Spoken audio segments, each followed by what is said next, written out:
Yo, so today is Friday, the 26th of September, and for the next hour, we're going to be talking through all the latest and greatest updates, releases, pieces of news from the AI world. And maybe at the end, we'll be tucking into one new AI tool or one workflow that I think might be useful. So if you haven't tuned in before, my name is Tom, and I've got you for the next hour. So without further ado, let's hop into the first story. And the biggest news from the last 24 hours is a release from OpenAI.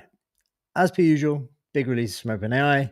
It's a barrage of features, functionality, and now we have what was teased out yesterday. Someone caught the early release, something called ChatGPT Pulse. Now, this is a brand new experience where ChatGPT can proactively deliver personalized daily updates from your chats, feedback, and connected apps like your calendar. So it's rolling out to pro users on mobile. Today, we've got a little video that we can watch together of the announcement.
Okay, that's cool. There's been a lot of talk around the AI world about how we're going to be interacting with our team of AIs or your favorite AI like ChatGPT from now into the future. Is it always going to be like talking to it through a text box? Are you going to be talking to it with your voice? Are you going to be like having an earpiece or through glasses? Like, what's going to be the main form factor? How you're going to interact with it on a day to day?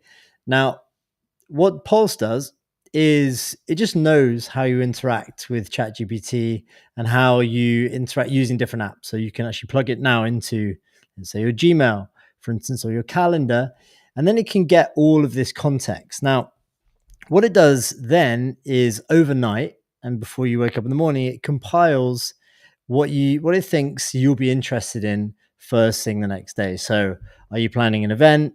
Are you currently injured? Are you going to go running? Is you planning a birthday? Whatever it is, it will go and get all that information for you and then bring it back to you in a way that it thinks is going to be really interesting. So, this is what we call kind of passive or background AI. It just works and then it gives you good stuff when it thinks or when it knows you want it. And then over time, as you talk to it, it gets better, more intelligent, and it learns from what you like, what you don't like, etc. So this is ChatGPT Pulse. It's available for pro users on mobile today. Here's the last post. Pulse marks the beginning of a more proactive ChatGPT that helps you stay on track even before you start the conversation. This preview helps us learn, iterate, and improve before rolling it out to plus users with the goal of making it available to everyone. Pro users update to the latest version of the app to try Pulse today. A little bit of a reaction under here from Liam. I mean, it's nice, but I don't see this as a pro feature, to be honest. Quite underwhelming given pros $200 a month. But I've seen some good reactions. Some people obviously pay that $200 a month to get a lot more stuff. They don't just pay it for this feature alone. They get a lot more throughput, better models, better releases, lots of features with that 200. And this is just an additional feature. So the value is going up over time for that 200 price point. Yeah, this is the first proactive AI from Tyler. There is other ones, of course, but this is probably the biggest mainstream one.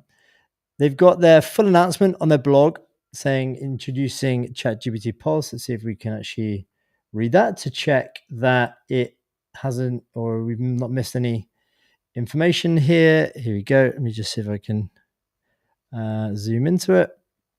Okay, here we go. You can watch the video. We'll just read maybe the first two paragraphs. So they're building ChatGPT to help you reach your goals. Since ChatGPT launched, that's meant always coming to ask a question.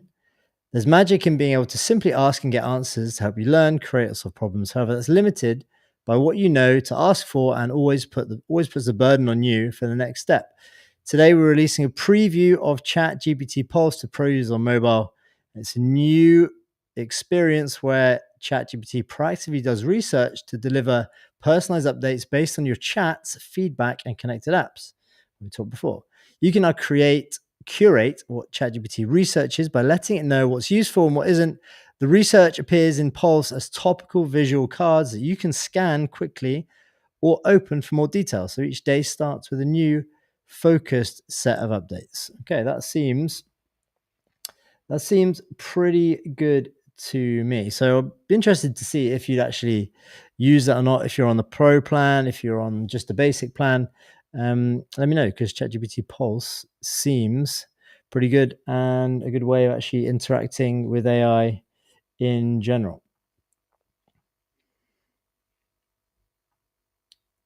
Okay, next news story. This is probably, I said, the second biggest one of the day. Breaking news between XAI and OpenAI. Elon Musk, XAI, has filed a major lawsuit against Sam Altman's OpenAI in federal court, alleging a strategic campaign to steal trade secrets and poach employees with insider knowledge of the Grok AI model and Colossus supercomputing clusters. We've broken down the entire 30-page lawsuit. Thank you very much, Perplexity.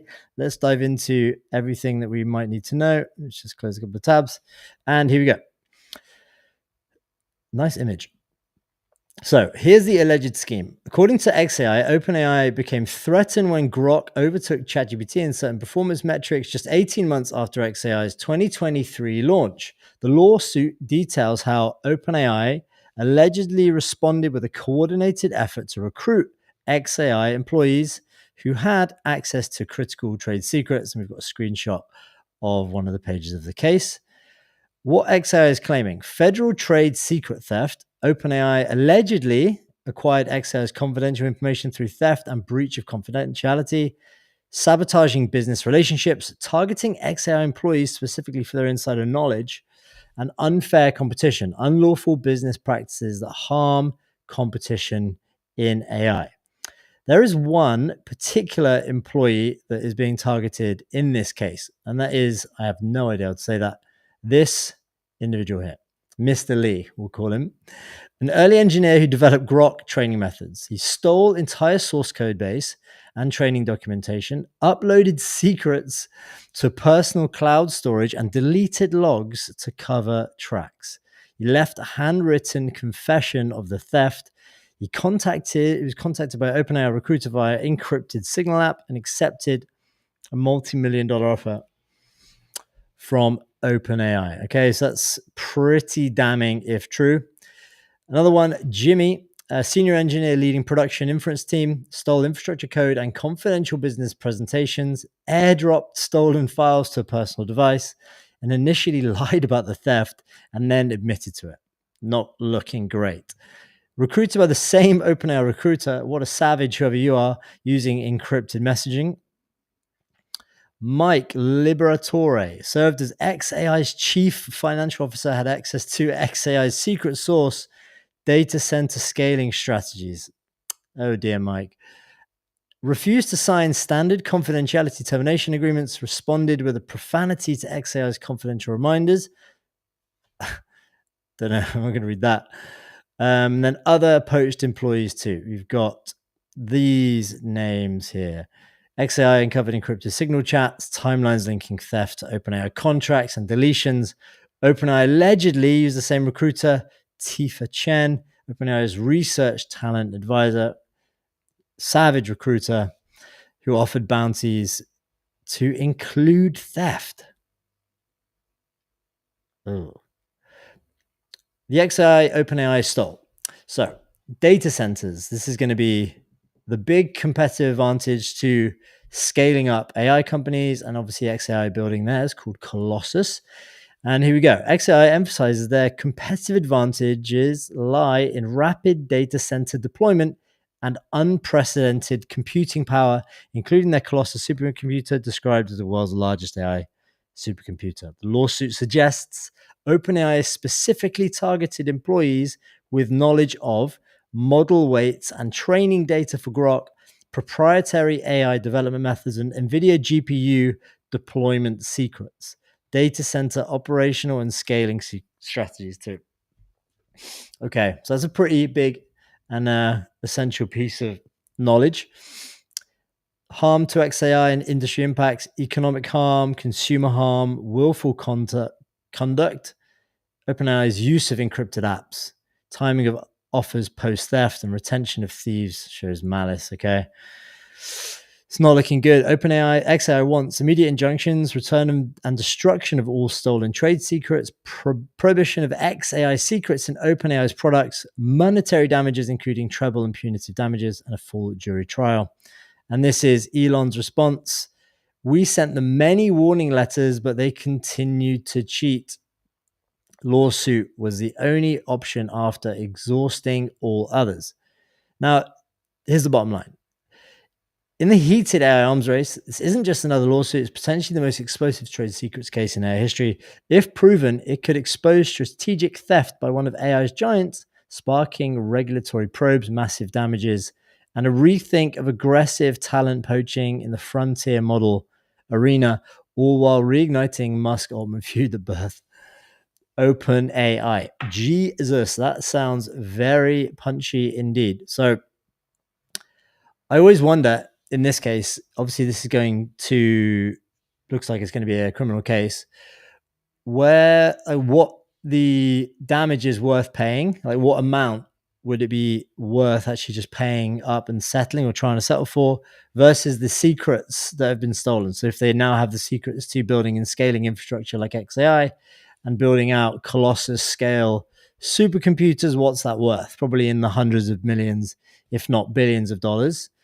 And over the long term, God knows, maybe hundreds of billions of dollars. So if that happens, if it settles, if they find guilty, not guilty, whatever, it's going to be pretty punchy either way. I think Elon will probably go for the jugular here, but we'll wait and see how that one shakes out. But it's not looking good, especially if they've got all the encrypted signal chats, etc. I'm no lawyer, but feels pretty savage to me.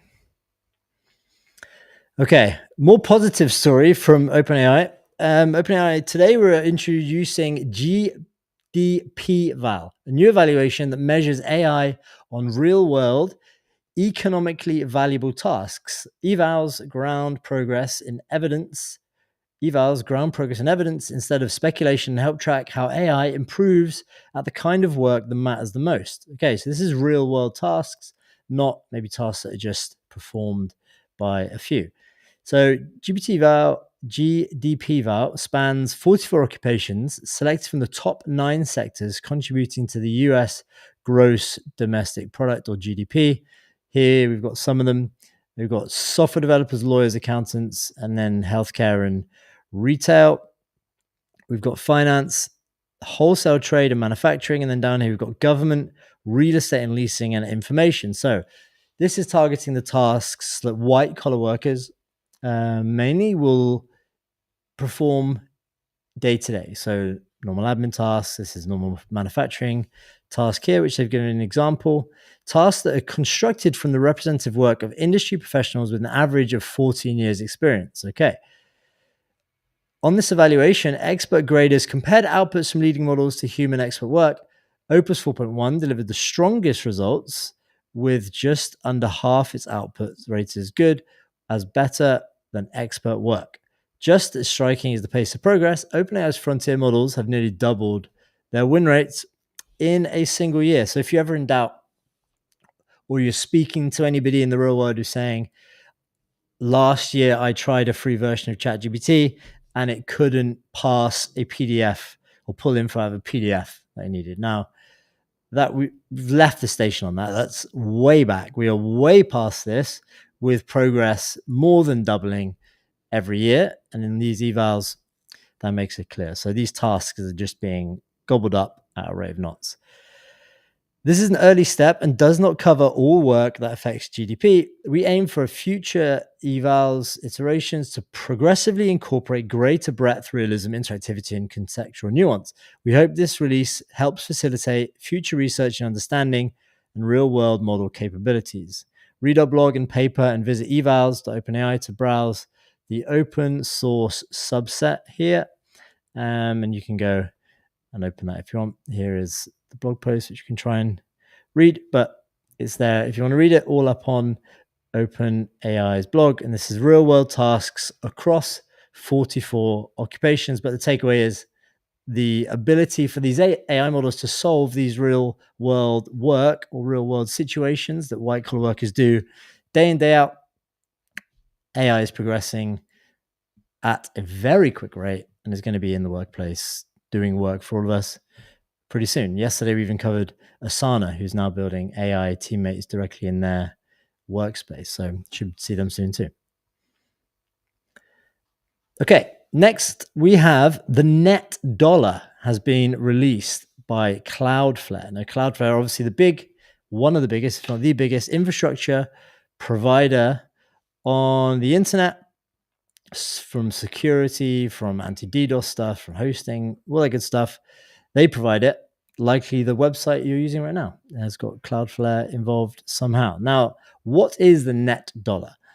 This net dollar is a stable coin, a programmatic stable coin. So it's a digital dollar, but it can be used programmatically. And it's been created to power agentic commerce. Okay, so if you have AI agents running around the internet trying to do stuff and trying to transact, soon or now, they will be able to. You can actually give them money, make it programmable, and they can actually do stuff where they can interact with websites, merchants, etc. So let's read exactly what it is. Built for the rise of AI agents, or built for those agents, and machines, the net dollar will enable seamless automated transactions without human intervention. The rise of autonomous agents and connected devices, creating a new economic paradigm.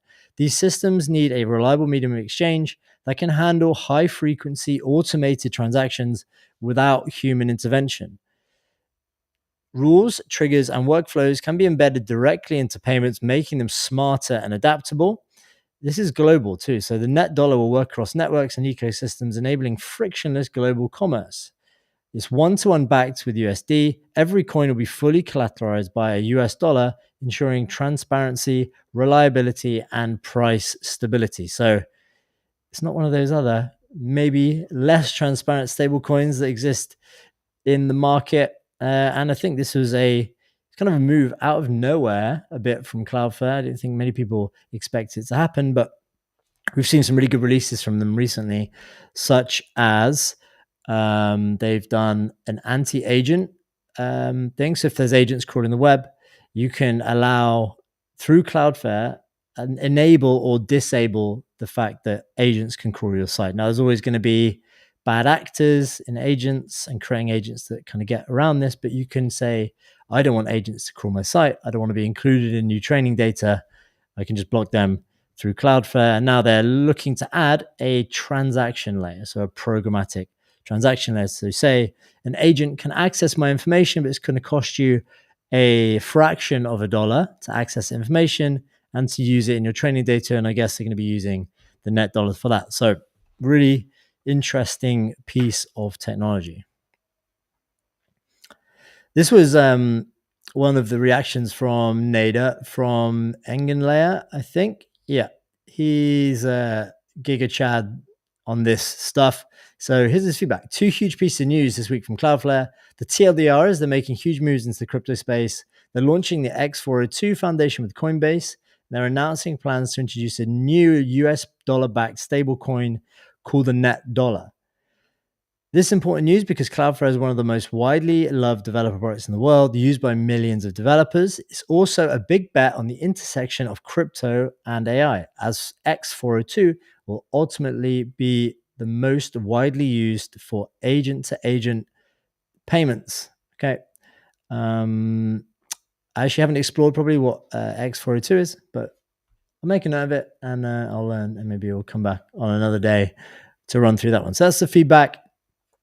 Really cool piece of technology. Obviously, it's going to be needed for agents to be able to transact on the internet. And looks like Cloudflare are going to be the first people to do it at scale. I'm sure there's startups working on the same sort of problem, but Cloudflare can immediately roll this out to its millions of customers. We have another piece of news from Cloudflare. I think this came out a couple of days ago now, on the 23rd. But you can now deploy your own AI vibe coding platform in one click. If you've ever used a product like Bolt or Lovable or Replit, maybe not so much Replit because there's a lot more to Replit, but you can actually now build and deploy a one-click your own AI-powered vibe coding platform from Cloudflare. So here we go. This is what it's going to look like. It's an exciting time to build applications. With the recent AI-powered vibe coding boom, anyone can build a website or application simply by describing what they want in a few sentences. So if you've ever used one of those products, you basically just talk in natural language, or you type, tell it what you want, and these tools will just go off and build it for you. We're already seeing organizations expose functionality to both the users and internal employees, empowering anyone to build out what they need. Today, we're excited to announce open source and AI vibe coding platform called Vibe SDK to enable anyone to run an entire vibe coding platform themselves end to end with just one click. Want to see it for yourself? Check out our demo platform that you can use to create and deploy applications, or better yet, click the button below to deploy your own AI powered platform and dive into the repo to learn how it's built. We're seeing a few of these actually come out open source. There was another one. One was called Chef from Convex, I think it was, and they actually open source their platform too. And that was a really good one. So you can actually just fork it and launch your own version. And now Cloudflare are doing the same with Vibe SDK. Deploying Vibe SDK sets up everything you need to run your own AI-powered development platform. We've got integrations with LLM models. We've got isolated development environments, infinite scale. Obviously, Cloudflare are providing that by the bucket. Observability and caching, product templates, one-click project export. And here is a bit of a guide to how to use it and how to build one from start to finish. We don't need to cover all of this, but you get the gist. Get started, finding a safe, isolated environment, and then here is the full guide to getting it done. So shout out to Cloudflare. I think this works on top of Cloudflare Workers. But yeah, they are on an absolute tear in the AI space. Kudos to them. Okay, Spotify strengthens AI protections for artists, songwriters, and producers. Music has always been shaped by technology. However, the pace of advances in generative AI has felt quick and at times unsettling, especially for creatives. At its best, AI is unlocking incredible new ways for artists to create music and for listeners to discover it. At its worst, AI can be used by bad actors and content farms to confuse or deceive listeners, push slop into the ecosystem. If you're not sure what the word slop means, if you're just maybe on the outside of the AI world, AI slop is basically like average images, like infinite videos, like real farms that you can now create thousands of videos in just a few minutes. That's called slop. So slop is basically clogging everything up. That kind of harmful AI content degrades the user experience for listeners and often attempts to divert royalties to bad actors. We had the story the other day, a couple of days ago actually, where an AI generated artist, musician, actually climbed a bunch of rankings up in Shopify and Spotify, and actually gained a $5 million record deal, I want to say. So it's not all slop. If people like it, the tools that we see to be able to create this music has actually got really good. We can actually show one later on in this video, but Suno, for instance, can create great music. It says the future music industry is written, and we believe it was being written, and we believe that aggressively protecting against the worst parts of Gen AI is essential to enabling its potential for artists and producers. We envision a future where artists and producers are in control of how or if they incorporate AI into their creative process. This journey isn't new to us. We invested massively in fighting spam over the past decade. In fact, in the past 12 months alone, a period marked by the explosion of generative AI tools, we removed 75 million spammy tracks from Spotify. I wonder how they classify spam. AI tech is evolving fast. We continue to roll out new policies frequently. Here is where we are focusing our policy work today. Improved enforcement of impersonation violations, I guess, copying artists, new spam filtering, AI disclosures for music with industry standard credits, and then a bunch of stronger impersonation rules. So deceptive content, vocal deepfakes of your favorite artists, impersonation policies, content mismatch processes, music spam filters. But yeah, there's a bunch more detail we can go into, but I don't think we need to. I think you get the gist of it. If you're just creating spam, chances are that you're going to get flagged and your music's going to get taken down. But if you're creating stuff that people like and there's a bit of extra stuff, extra sauce behind it, then you could be good, because I think AI music artists are inevitable, as we've seen through some recent record deals too. Okay, on the topic of AI slop, this is a post from Alexander Wang, head of Meta, and it says, excited to share Vibes, a new feed in the Meta AI app for short form AI generated videos.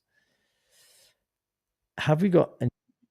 We do. Let me just watch this video, because this has kind of, I wouldn't say split the internet, because most of the AI world on X anyway thinks one way. So let's just bring the sound up so we get full context of what we're seeing here.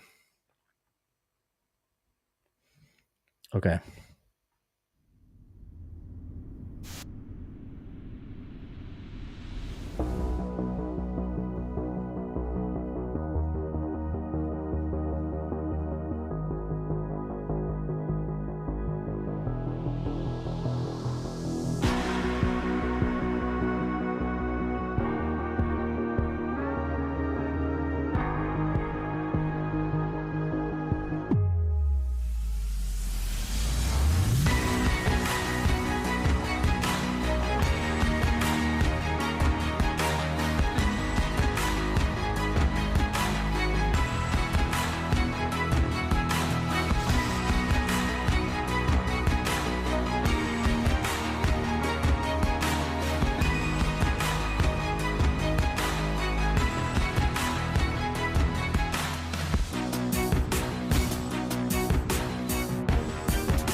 Okay. Interesting to hear what you think. If you're watching this for the first time, what's your immediate gut reaction? Let's just think about it for a second. As image generation, video generation, and music generation in AI in general has got so much better over the last couple of years, now it's possible to create an infinite feed of anything that you like according to your preferences. Now, if you've ever started doom scrolling on Reels or TikTok, you know that once you start interacting with a certain type of content, you're just going to get more of that same content. And then you blink, and then it's like an hour later and you've achieved nothing. And apart from that hour is now gone. Now, with this, everything is AI. It can be human generated, of course, but it's going to obviously be automatically generated too. So your feed is going to be entirely AI generated. Again, like some of these standalone, look at this guy. Some of these standalone are actually quite cool, and you could use them for campaigns or whatever. But imagine now you have an infinite feed of these just being pummeled straight into your eyeballs. I'm not sure I'm on board. So it says you can create from scratch, remix whatever you see, or just scroll through to check out videos from other creators. Didn't mean to do that. And visual artists we've been collaborating with. For this early version, we've partnered with Midjourney and Black Forest Labs while we continue to develop our own models behind the scenes. This is just a preview of where Meta AI is heading.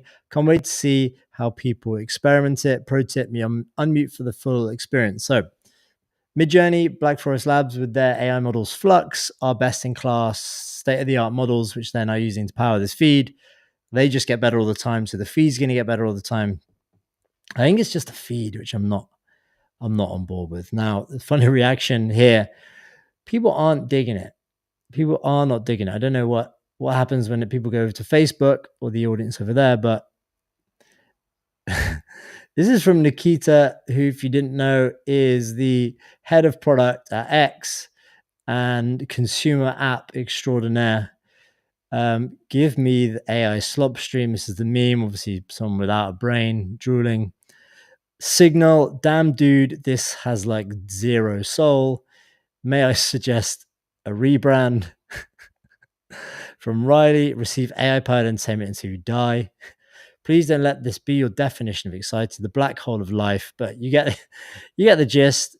The audience aren't impressed. The technology is obviously very impressive. What you can actually generate. I think the packaging and the use case and how this is going to be served to people through addictive algorithms straight into unsuspecting individuals' faces is not great. So I think it's a thumbs down currently for this format. Come on, Alex, let's give us something else. Yeah, let me know what you think about that. Actually,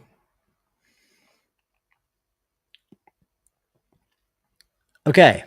This is the official blog post. This is Introducing Vibes, a new way to discover and create AI videos. This is the blog. If you wanted to read about it in depth, you can do, about the rollout, what you can generate, the actual screenshots for the apps themselves. And yeah, still your hub. You can manage AI glasses and get help with Meta AI. So yeah, this is all included in the Meta AI app. But yeah, feedback on X isn't great. Looking to hear wider feedback from the internet. Okay, quick story here. We can't actually cover it because it's behind a paywall, but Microsoft are looking to build an AI marketplace for publishers. This is from Sarah Fisher and Kerry Flynn on Axios. Microsoft is in talks with select US publishers about a pilot program to help launch a two-sided marketplace that would compensate, bear with me,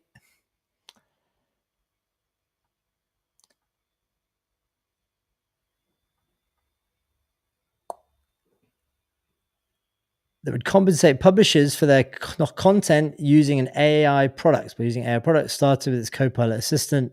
Microsoft made the first major tech company to build an AI marketplace for publishers, a milestone in trying to create a sustainable business model. This was always the bridge that AI companies needed to cross, where you have traditional publishers, AI created content.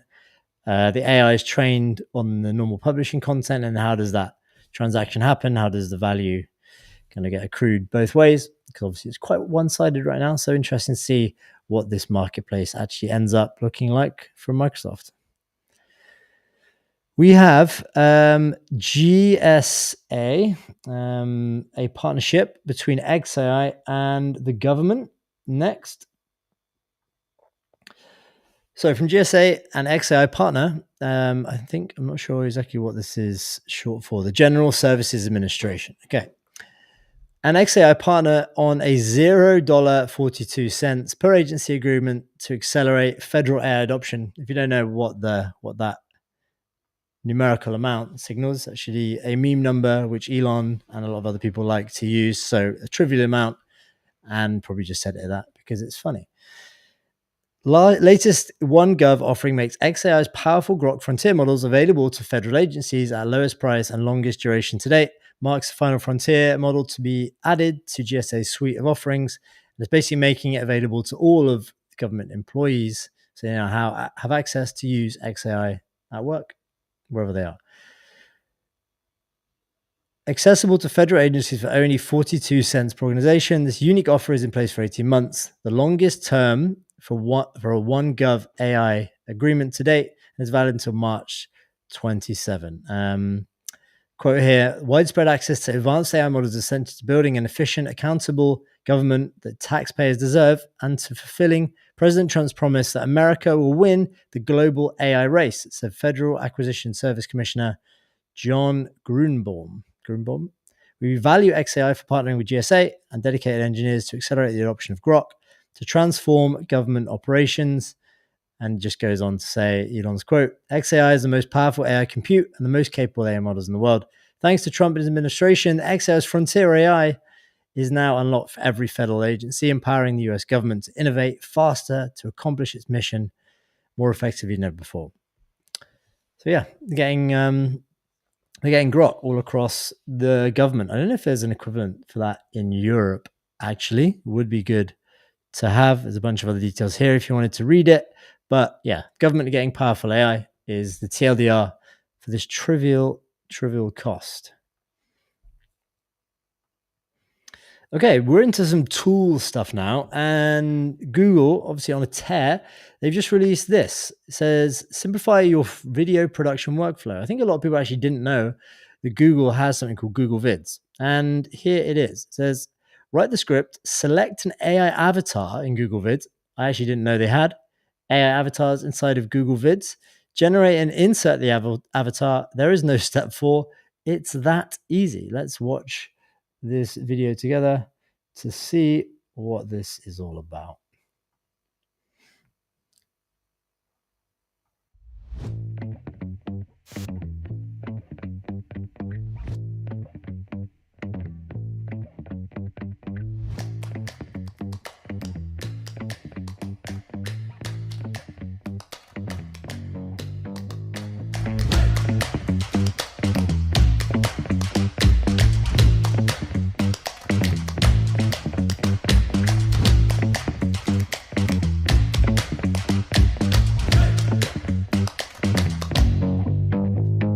Welcome to the Symbol Outdoor Goods product support page. We're here to help address common questions about the latest product in our line of camping essentials, our new solar-powered flashlight.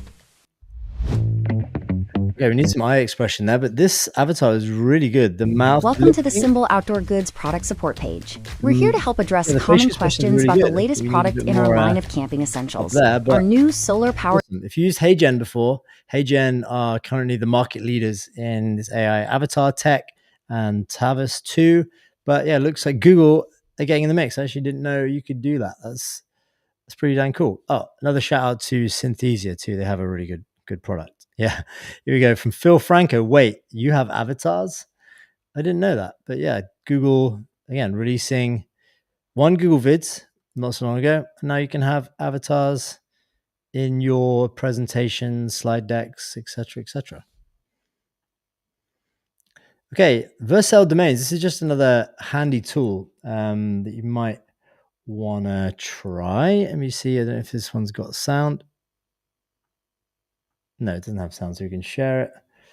Let's go here. So,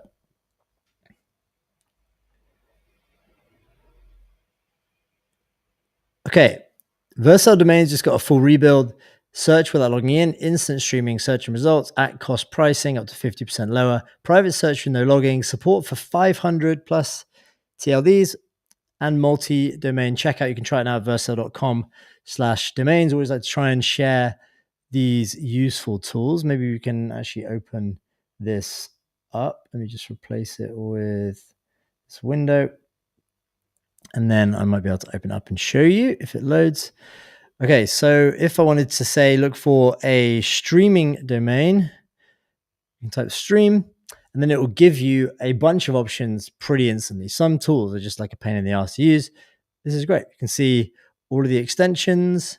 You can scroll down to see what is available. Let's see if we've got one here. So if you change it, it's pretty much instantly loading. ShinyTV.com. That might be a good one. I don't think.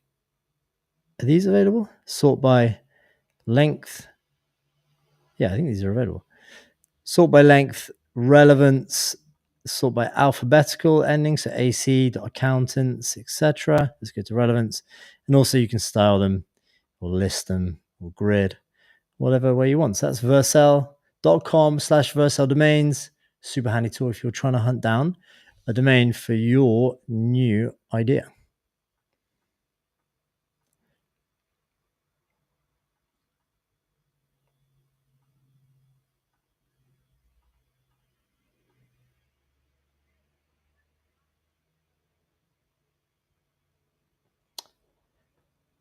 Okay, so we're getting some good feedback from the tech world on Perplexity's browser. So this is the browser I'm actually using here, and it's called Comet.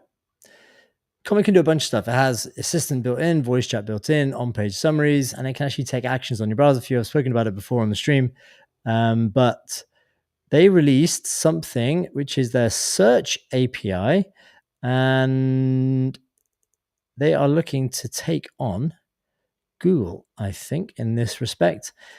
And here's an update from Aravind. He says, we'll also be offering a browsing API too. Stay tuned. Perplexity infrastructure on search and browsing will be second to none other than Google for a while, and long-term, the single best. So the browser experience has been unchanged for a long time, and Perplexity through Comet and their APIs are looking to change that. So you can then use a browser via an API. You can use their models like Sonar to go out and summarize info, send queries, get news back, etc. Now they're releasing two APIs, which is a search API and also a browsing API too, which is really cool.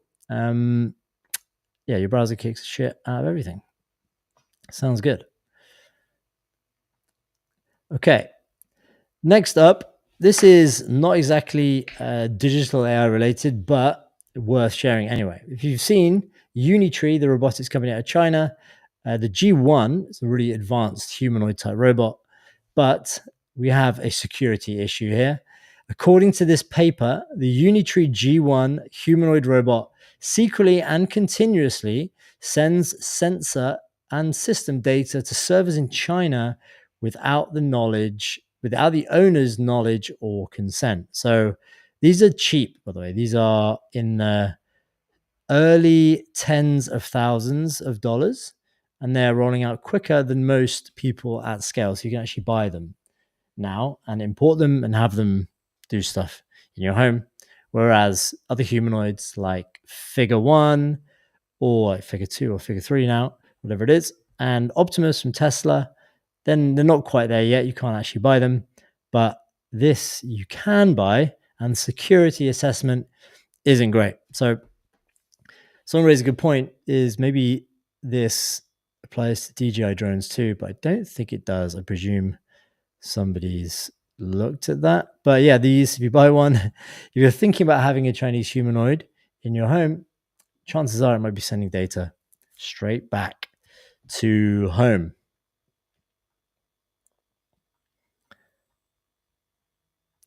Okay, Scout.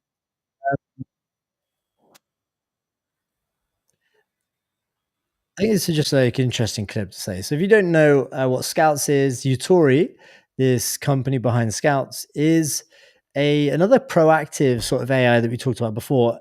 With a Scout, you can give it a task and it'll run in the background and then just send you updates via email. So let's say you say, I want to monitor this website and let me know when something happens, or let me know when something's in stock, or let me know when the price reaches a certain level.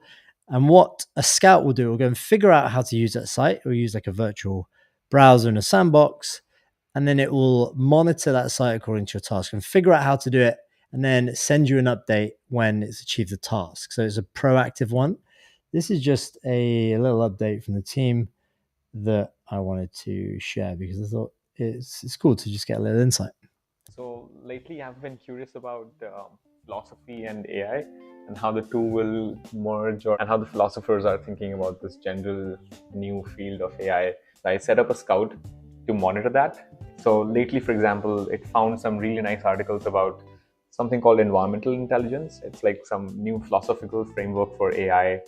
It's written by a lab in MIT. Another Scout I set up was also a copy of this essentially, but with something like explain like I'm 5. So that has a simpler breakdown of the concepts. Yeah, so those are a couple of Scouts I found very interesting. So I have a scout that monitor the product hunt. You will get the top products every day and then find all the information of all the products details. Yeah, this saves a lot of my time. Otherwise, I will have to go to product hunt myself and click through all the links to all the searches. This will be the scout is tremendously helpful. So just an update on that one. So he had a scout that watches Product Hunt and gives them all the products they're launching on there, and you can now build products that are agent friendly. So if you're serving info up, you want to make them accessible to agents that might be coming and scanning your site and bring that agent back or that information back to the user. Because rather than humans, the difference here is rather than humans just pointing and clicking and navigating websites, you have an agent like a scout from Utori go off and either get all that information and summarize it in a way that the user actually wants to read it, or pull out the key bits of information and then give that back to the user. So it's actually more valuable. So make sure your site, if it is that type of site or product, is accessible to scouts or agents that are coming to visit. So the first scout I have set up just looks for these niche music performances or concerts and plays. So in its very first report, it gave me 2 concerts, and actually one of them is of a singer who doesn't travel so often to the States. So I went to their website, I booked the ticket. So this was kind of a scout find for me. I'm a dad of 2 girls and I have very little time. I wanted to find singing classes for my daughter, but finding singing classes is not common. So I had very specific requirements. I need online or in-person classes for a 9-year-old. That's what I asked for. And now I have this incredible list of teachers that are available Wednesdays. And it's a great time saver. It will have taken me hours and I will have done a worse job than what a scout did. That's actually a really good point. Is you hand off tasks to a scout or an agent that would have taken you a long time. And not only would you have taken you a long time, you'd have done a way worse job. So it's almost negligence to not let an AI do it. So if you're looking for an activity for your family, in this case, this isn't a work-related one, and you want to actually get a good outcome, you're probably better off using an AI than rather than doing it yourself, which is, I don't know how you think about that, but for me, certainly, I'm like, yeah, 100%. Let's just use AIs for that task. So that one is one of my favorite scouts ever. Okay, you can try them at utori.com. It's actually one of my favorite tools just because once you set up a scout and set it off running, it just runs in the background and it's killer. It works extremely, extremely well. Shout out to them. I think that was a cool video.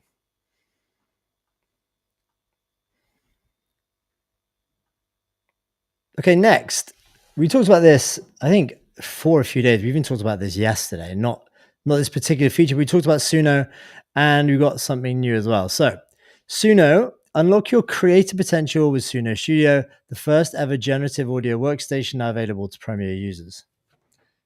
2 seconds. Okay. It's a mosquito trying to sting my face. So here is Suno Studio, the first ever generative audio workstation now available for Premiere users. Let's go and we can watch this video together.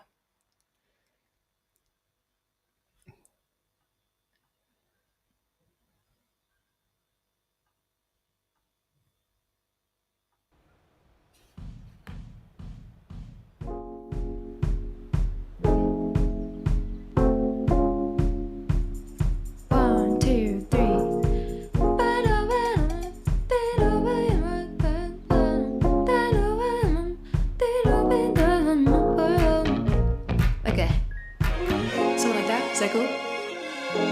Let's do it one more time. Cool. Well, something like picante, picante, besito pa'lante. Esta música gigante.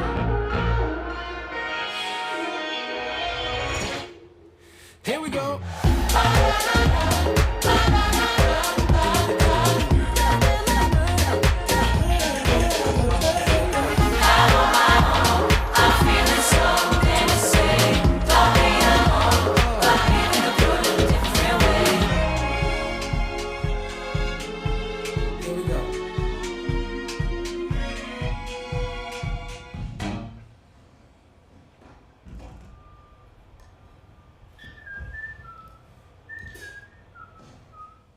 Okay, so the new workstation is now available inside of Suno Music. A generative audio workstation is now available for Premiere users, and this video is made in collaboration with ArtCamp. So that's a pretty cool video. Product release videos. The bar for them is extremely high. I don't think we have time to show off the feature yet, but maybe I'll do a separate video showing off how Suno works, and maybe one of the team could join us for a demo at some point. That'd be awesome.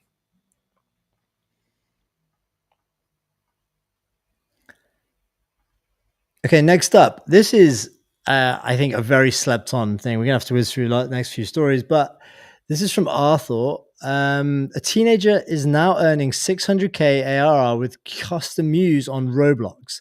We've built a money generating machine for the Roblox economy, powering the next generation of entrepreneurs from a creator tool to a commerce platform. Excited to announce our biggest update yet.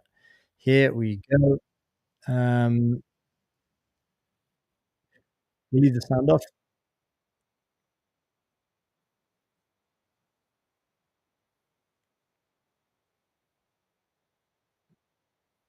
Actually, we'll play the sound. I think it adds to it in 2 seconds. Let me just switch. Here we go.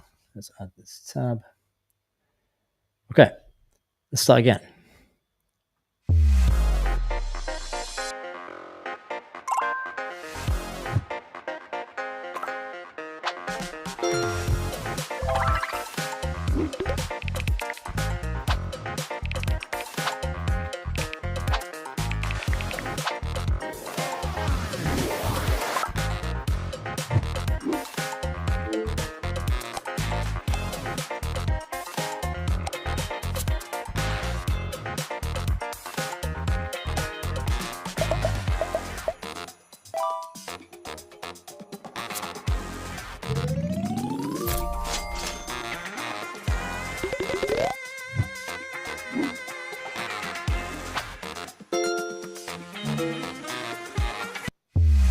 Okay, if you've got young children, especially at a certain age, you're going to know how big of an ecosystem Roblox is. I know I do. I've got 4 young children. And here we go. This is probably going to be a game changer for them. I'm going to show them later. It's never been easier to build a business on Roblox. With custom use, you can create with an AI, prompt anything, get a perfect result in seconds, publish directly, one click publishing to Roblox, manage your assets, track, optimize, and scale from your dashboard. So here you can see items sold, 820. If you don't know how this works, basically all the players inside of Roblox can actually buy through their store, through Robux. And if you create these assets, you can sell them and actually earn real money. So 820 sold, $2,400. And the headline here is somebody's earning mega cash. The creators have already made millions of 3D assets for Roblox with our 3D Gen AI tools, and we're only just getting started. Classic clothes, UGC AI, layered AI, and then world assets. If you're a Roblox creator, you're crazy not to use this. I probably agree, actually. With $1 billion in creator earnings, Roblox economy is not only just getting started, or is only just getting started. We're building the best tools for creators to turn ideas into real businesses. It's a privilege to be defining the future of entrepreneurship with you. Shout out to Arthur. He says, if you're a creator or a studio, I want to hear from you. So drop Custo down there, and our team will DM you to show you how to do it. So if you've got kids who are terminally online on Roblox, show this to them, and maybe you can incentivize them to swap maybe an hour of playtime for an hour of build time, and then you might not ever have to buy them Roblox ever again. So shout out to Arthur. I think if you want to try it, let me just find the link to make sure it's correct. Here we go. And it's cryptocustomuse3d.com. Nice job.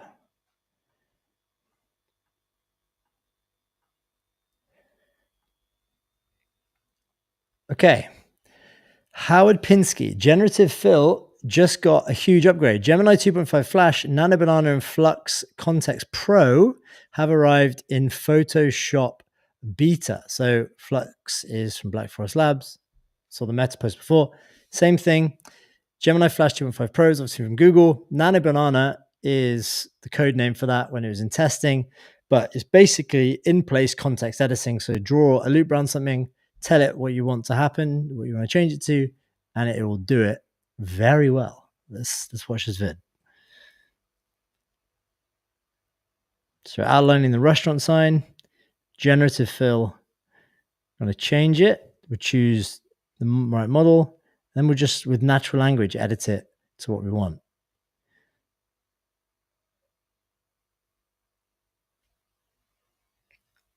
Crazy. So this is now available inside of Photoshop, their beta. Yeah, you can actually just give it a try straight away. That's kind of nuts. Okay, next on the docket, we have, just run through these. Okay, Replit. It's now even easier to go from design to app. Replit users can now drop in Figma links into the agent chat and build or update their apps from their design. Currently in beta for Figma developers or full seat users only. So you can see, you can just actually start a fresh project, drop in a Figma link, and it's going to bring that straight in for you. And then you can edit it inside of Figma, bring it straight into Replit, add the URL directly into the chat. That's cool. Uses the Figma MCP server to get the screenshot that you just gave it, or gets a screenshot of what you had in Figma. And then it just makes the edit for you too. So yeah, more functionality into Replit. If you haven't tried it, you should, because it's absolutely epic. You can build huge full-scale applications. It comes with database, auth, payments, all that good stuff. Agent 3 is epic. Okay, what else we got? We've got, I think, we've got a couple of other things we've got time to show.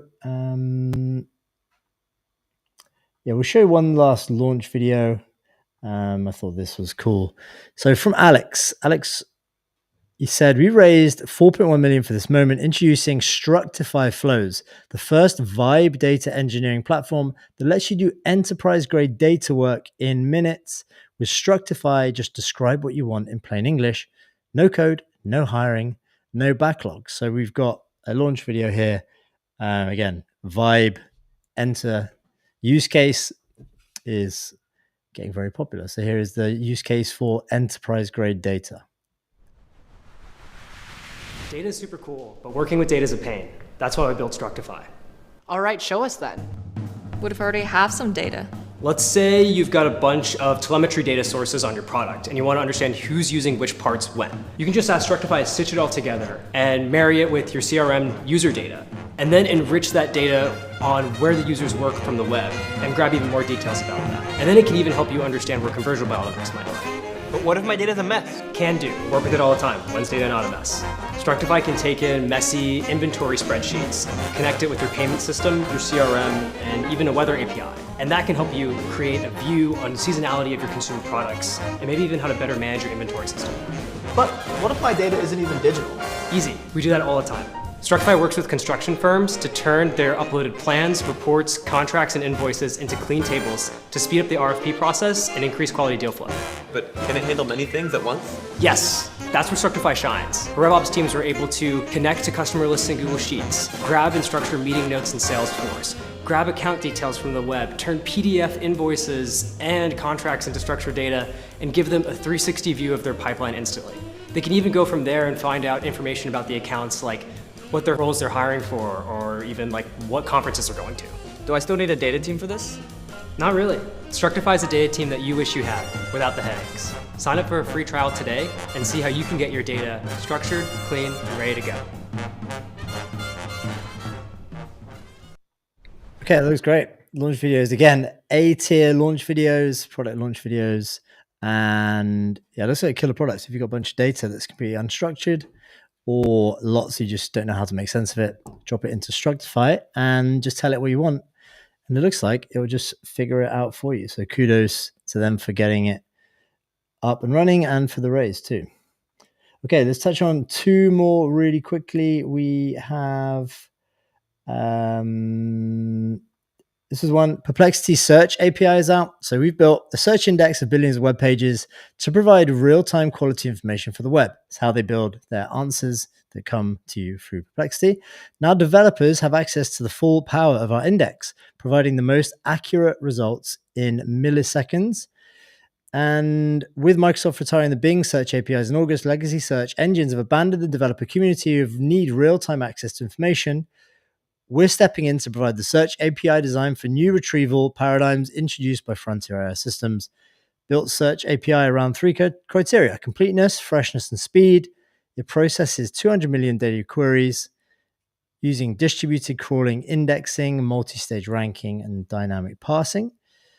Here's some of the benchmarks too. You can read about the full blog post if you want to actually dive into how fast it is, but the latency is the thing that matters. We deliver a median latency of 358 milliseconds with over 150 milliseconds faster than the next best provider, which is cool. Looks good. You can read the whole research article here about how they architected it and they use evals just so you can use it.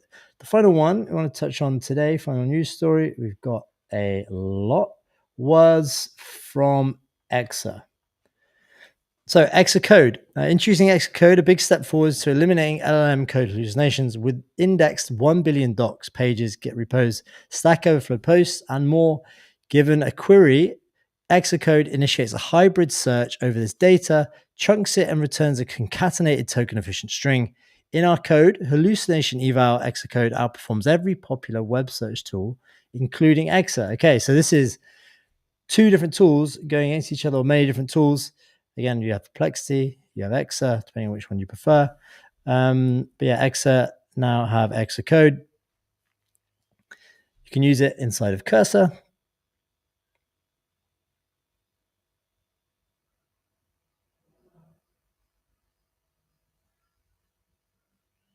Looks like you can get a bunch of contacts, solve a few problems, create a few files. And yeah, apparently it is good. You can read how they built it on the Exa website here, xai/blog/Exa code. And that is it for today. That's all of the AI news, feature releases, products, use cases that you should be paying attention to from the last 24 hours. Thanks you for tuning in. And we are live every weekday at 2 p.m. CET. So I'll see you on Monday.